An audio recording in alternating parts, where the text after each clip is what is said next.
Hey everyone, welcome to Otaku Talk. I'm your host OD, and time for some theory crafting. So something I want to talk about is something that happened in the latest chapter of One Piece, chapter 1006. So we see Hirogoro of the Flowers, right? And we actually first saw a silhouette of his new form in in 1005. I didn't really discuss it much then, but at 106, he's back. He's in full form, looks like his prime self, and he is just out here murking. He's really strong to the point where even he's considering what could have happened if he decided to join Odin in this fight with Kaido. Honestly, based upon his strength, a lot could have happened, especially seeing as to how he knew how to use Ryo Haki. So that I find that in and of itself really impressive. So we are given pretty much an entire page explanation of why he's back to his prime form. Because honestly, I totally forgot that the Ice Oni virus pretty much strengthens you. But now we're giving a deeper explanation of the fact that it's able to extract your latent potential, strength or energy. In Hyogoro's case, it just brought him back to his prime, right? But it had me wondering something, right? It had me wondering something. I was like, hey, what would happen if we simply took out the negative aspect, the Ice Oni aspect? And so this leads to a few questions, right? The first question is the negative aspect of the virus what in turn gives you the strength? Basically, can you have one without the other? Is basically chicken or the egg. Does the strength come as a result of the virus, or is it a side effect of the virus, or is it something that Queen tacked on? Personally, I want to go the theory of, and obviously I want to go this theory because it helps my theory, but I want to go the theory of it's something Queen added on. Like he found basically he created a super soldier serum and thought, hey, wouldn't it be cool if in addition to doing this, it did this? But I wouldn't be surprised if you can't have one without the other. But for the sake of this theory crafting video, let's just assume, Chopper's a great doctor. Let's just assume that he's able to find a way to isolate whatever turns you into a Ice Oni and freezes your blood and causes you to die, but he's able to retain the physical enhancement aspect of it, right? I really think this could be I've said this a couple times about several things, but this could be another turning point in the entire series. Because, once again, I think it's completely stupid that, people are still fighting the Straw Hats after what Queen did. Me personally, I know they're not me, but me personally, I don't see how someone could poison me and I could still fight for them. Yes, there's the whole thing about, well, they're probably more scared of Kaido and the headliners than they are of Luffy and the crew. And that's fair, but my thing is, the way I see this, if I stay with these dudes, I'm gonna die. That's just I'm expendable. They don't care about me. They've made it really clear, and they were willing to inject me with a virus and not give me the antidote. I'm done. I'm not working for you. I put in my 2 weeks. It baffles me. And so I think there's a lot at play here. I think that, so I've been seeing some YouTubers and a lot of them think that a lot of people think that, well, it's One Piece, so people don't really die, but people are okay with Hyogoro dying. I'm personally not. A lot of people feel he served his purpose. He trained Luffy, and then we got to enjoy a little bit of him at his prime. But that's not enough for me. We got a couple panels of him tearing stuff up, but that's not enough for me personally. Yes, he's an old man. Yes, it's his time, but I need him. If he is going to die, I need it to happen at the end of the arc, at the end of something. I need him to do something quintessential. I need him to somehow make up for, not being there for Odin, not helping out Odin.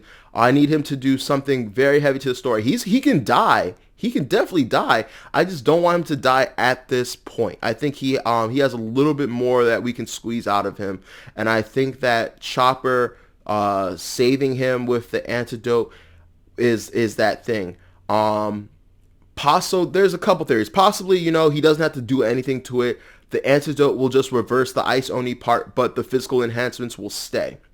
The other part is he tweaks it so he discovers that, hey, I can, instead of just curing them, I can cure them while retaining the buff. That's the ultimate goal right there. All right. Something else I think he could do is, what if he uses it on himself? What if he creates basically Ice Oni Chopper or Ice Oni Monster Point Chopper, right? That would be sick. That would be sick. Monster Point is already insane, but one thing I've noticed is Chopper never really got an upgrade. He got some new forms that were basically combinations of his old forms, and then his greatest form, Monster Point. There came no change to that except basically he could retain consciousness while in that form. Now, while that's cool, I like to think of it as akin to Professor Hulk, right? Some of you may be familiar with him from the MCU. Some of you may be familiar with him from the comics and or both. And basically, sometimes sentience or consciousness isn't the best. Back when Chopper was Monster Point and just rampaging, it's just pure destructive force, right?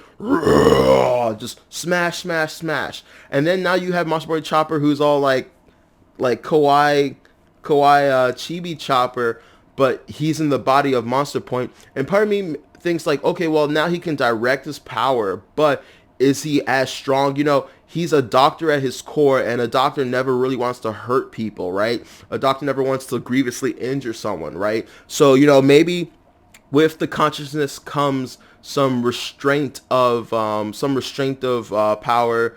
He's not willing to do the things that maybe he would have been able to do in Monster Point without control, right? So anyway, I just think that's just a small little theory. I think that would be a really interesting application of the power.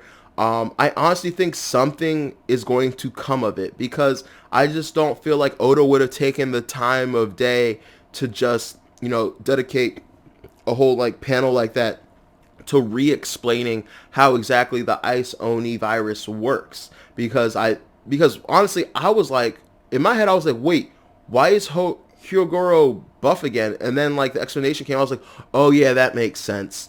That makes sense. Okay, I get that. So last thing I want to touch on, and then that concludes the video pretty much, is if exposure to the Ice Oni virus, way out of his prime in his old age, after he's been deprived food, starved, whatever, brings him back to what he says is his prime. What happens to someone who's currently in their prime? So I think that's gonna be interesting. I really don't see the main crew or the main really, really strong members of the crew getting the Ice Oni virus. I mainly see it being disseminated amongst the the lower tier gifters and below and whatnot. But it would be really interesting to see someone in their somewhat prime get boosted, because not Luffy. I really don't think it would be Luffy, and I also think it would take away from him. But let's just hypothetically say someone like Luffy. What would happen to him, bro? What would happen to him if he got buffed that much? So yeah, just some thoughts I had on that chapter. Sometimes Oda just kind of slips things in, and at first when the first time you go over them, I didn't mention it the first time because you kind of just you read over it, you don't think it's that important, it's not much, but then you sit there and you think, you're like, huh, there could be something to this. But yeah, what are your thoughts? What are your ideas? Do you agree? Do you think that there's going to be a bigger significance to the Ice Oni virus? Do you think Chopper will either be able to isolate the part that freezes their blood and turns them into actual Ice Onis and just retain the buff? Do you think he doesn't even have to isolate anything, that the antidote itself will just get rid of the Ice Oni part, but we're just retain the strength? Do you think he might combine it with Rumble Ball, or maybe just kind of hold on to, like, he pretty much knows how it works now, right? So pretty much hold on to the knowledge he made from creating this antidote and maybe do something in a future arc. So yeah, that's pretty much it. Thank you for tuning into Otaku Talk. I'm your host OD. I appreciate this.